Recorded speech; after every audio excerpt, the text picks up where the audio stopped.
Hola, esta es la primera temporada de Métale Cabeza, un espacio para el pensamiento crítico. Alberto Morales Gutiérrez, lector, columnista, emprendedor, escritor, nos invita a atrevernos a pensar, a llevar la contraria. Nos gusta que usted esté por aquí. Hola, estamos hoy en nuestro 7º capítulo. Hace ya 3 meses que iniciamos, con muy buenas noticias además, porque ha sido estas últimas semanas una experiencia muy grata de encontrar nuevos amigos en Argentina, en el Perú, en Costa Rica, en Puerto Rico, en Venezuela, que me parece una cosa que para mí, pues en particular, era impensable y que me llena de satisfacción. Vamos a entrar hoy en una nueva temática a abordar en unos 3 o 4 capítulos que tiene que ver con el tema de la sabiduría. Pues qué tan sapiens es el homo, cuál es esa calidad que hace que nos definan como homo sapiens. Ustedes saben que todo este proceso del podcast tiene que ver con el impulso del pensamiento crítico. Estuvimos hablando de mecanismos de contención del pensamiento crítico, la mentira, por ejemplo. Reflexionamos cuál es el nivel de pensamiento que tenemos como especie animal, inteligente, y le dedicamos algunos capítulos al tema de las creencias que son determinantes en la distorsión de la realidad. Dijéramos que cumplida esa fase, hoy vamos a hablar entonces, o vamos a empezar a hablar de la sabiduría, ¿cierto? Este recorrido, pues, por el tema de la sabiduría, ¿qué es lo que significa para la especie animal humana ser sabios? Que alguien decidió, pues, que éramos sabios, hizo que para empezar a entender la dimensión de esta reflexión, pues lo primero que nos preguntáramos es, ¿quién decidió que nosotros éramos una especie animal que debería denominarse Homo sapiens? ¿Quién fue tan audaz de darnos esa calificación? Y entonces, al ponernos a indagar, encontramos una cosa fascinante que quiero compartir con ustedes. Por ejemplo, cuando Denis Rousseau, el gran pensador, pues, o uno de los grandes pensadores de la Revolución Francesa, le envió un mensaje a esta persona que ya vamos a conocer, pues el que decidió denominarnos Homo sapiens, y dijo una cosa que es impactante. Rousseau dijo: dígale que no conozco a un hombre más grande en la tierra. Eso dijo Rousseau de la persona que nos denominó Homo sapiens. Uno dice, bueno, tiene que haber sido alguien, pues, excepcional.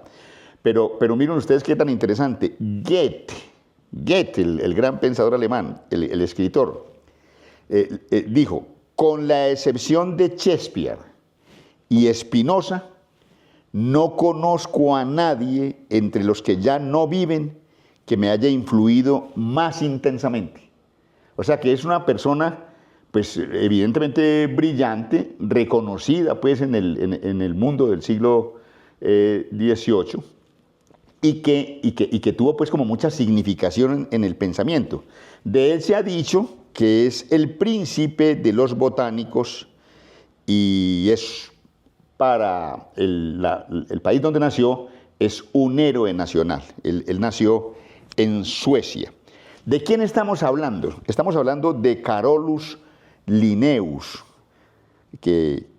o Carl von Linné, también se le conoce con ese nombre. Es un científico, un naturalista, un médico, un zoólogo, un botánico, que nació en Ratshutl. No sé si esté pronunciando bien el nombre de donde nació. Nació el 23 de mayo de 1707, en el albor, pues, del siglo XVIII, y murió en Uppsala el 10 de enero de 1778, en Suecia. Hemos dicho, pues, que es un sueco. Hay muchas curiosidades alrededor de este personaje que fue, pues, prolífico, investigador, con todo lo que escribió y demás. Y es que ese apellido Linnaeus, ¿cierto? Es el primer apellido, voy a decir una barbaridad, el primer apellido que se presentó en Suecia. O sea, su papá, que era un notable de su época, escogió el nombre Linnaeus para que fuera su apellido. Antes, la gente, el apellido lo adoptaba, era un poco refiriéndose a donde había nacido, ¿cierto? Leonardo da Vinci, o sea que él nació en Da Vinci, ¿cierto? En Vinci, perdón. O sea, Leonardo de Vinci, es como decir Alberto, el de Manizales, ¿cierto? O Alberto Manizales, no. Ese Linnaeus es el primer apellido y eso ya marca un poco pues como la vocación que tuvo Linnaeus. ¿Cuál es la gracia de Linnaeus? Pues bueno, escribió, investigó mucho en términos pues de botánica y de especies animales, por eso se dice pues que es el príncipe de los botánicos. Pero Linnaeus fue el que desarrolló, el que inventó, fue el creador de lo que hoy en el mundo se conoce como la taxonomía. La taxonomía es la clasificación de los seres vivos y dijéramos que parte pues de su paso a la historia es que Linnaeus fue en efecto el que cuando fue a definirnos como especie nos denominó Homo sapiens. Homo sapiens, así nos denominó. Bueno, ya dijéramos que en la perspectiva del tiempo, recuerden, esto lo hizo Linnaeus más o menos hacia el 1750 y pico, ¿cierto? Cuando tomó esa determinación. Pero pues desde luego empiezan a surgir voces críticas alrededor de esa denominación. ¿Por qué homo? Pues ¿por qué hombre? Pues ese sello patriarcal de que esta especie animal pareciera ser que hubiese nacido de un solo género, los hombres. Las mujeres no tienen ninguna significación.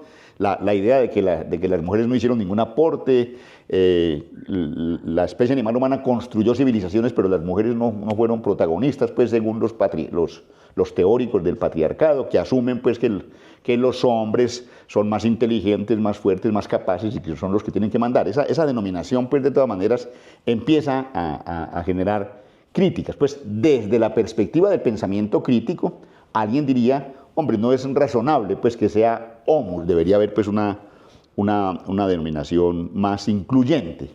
Y sapiens, porque él pudo haber dicho pues que éramos el homo inteligente o el homo conocedor o el homo informado, pero él decidió que era sapiens, o sea, nos puso pues el apellido de la sabiduría y entonces, claro, si estamos ejerciendo el pensamiento crítico, uno dice, bueno, ¿y qué es pues la sabiduría, ¿cierto? Entonces uno dice, pero bueno, ¿y cómo es que denominan científicamente a las otras especies? Hombre, hay denominaciones más incluyentes. Por ejemplo, el nombre científico de un felino como el león, el nombre científico es Panthera leo, o sea, como pantera leo, o sea que pantera pues es una denominación femenina, ¿cierto? O sea, es como más incluyente. Pero bueno, esa no es la discusión de hoy porque vamos a hablar de sabiduría, vamos a tener la oportunidad de hablar de este tema pues de los géneros hacia el futuro. Entonces, claro, la pregunta esencial que uno se hace para empezar a iniciar esta reflexión es ¿qué es la sabiduría? Pues cuando una persona es decididamente sabia, ¿cierto?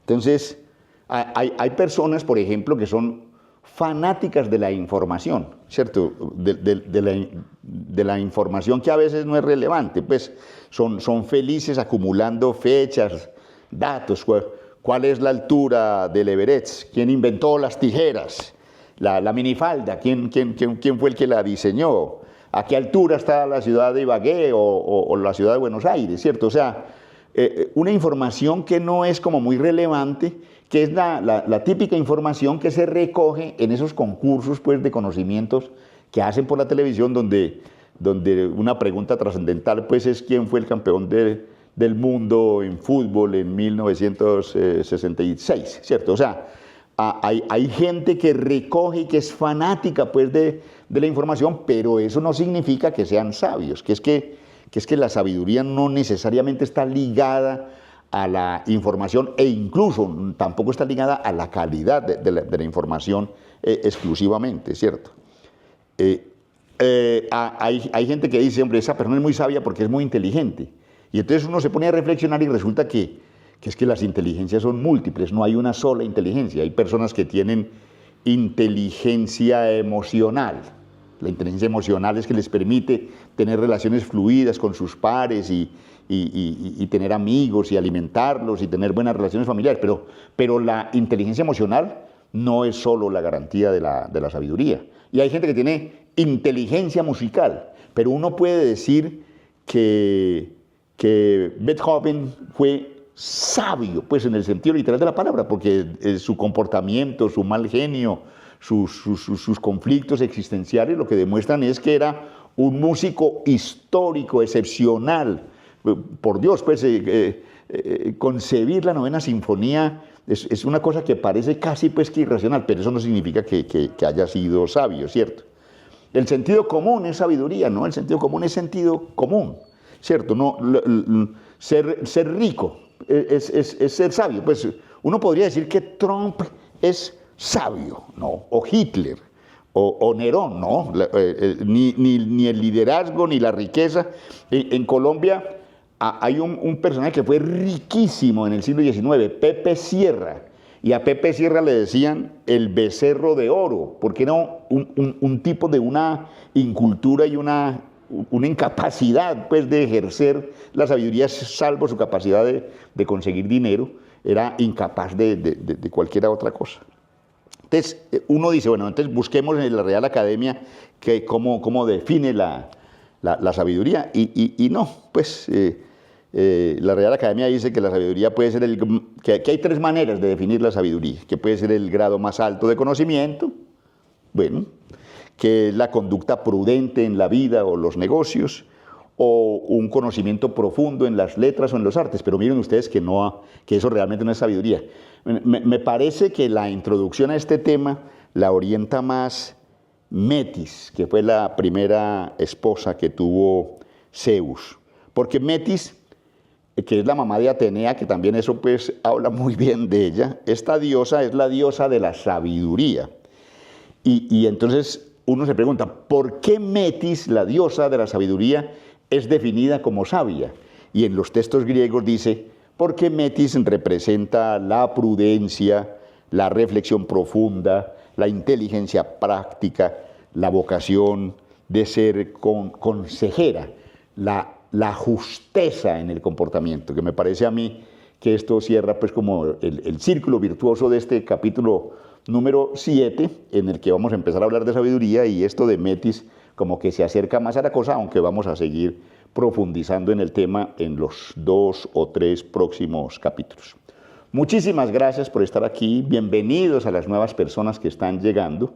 Los invito pues a que entren al alberto.com para que puedan ver las columnas que estamos escribiendo. Incluso ahí, en alalberto.com, en la página, ustedes pueden ver, independientemente de las columnas, algunos periódicos, algunos artículos pues como relevantes para mí que han estado en los periódicos o entrevistas, e incluso algunos de los libros.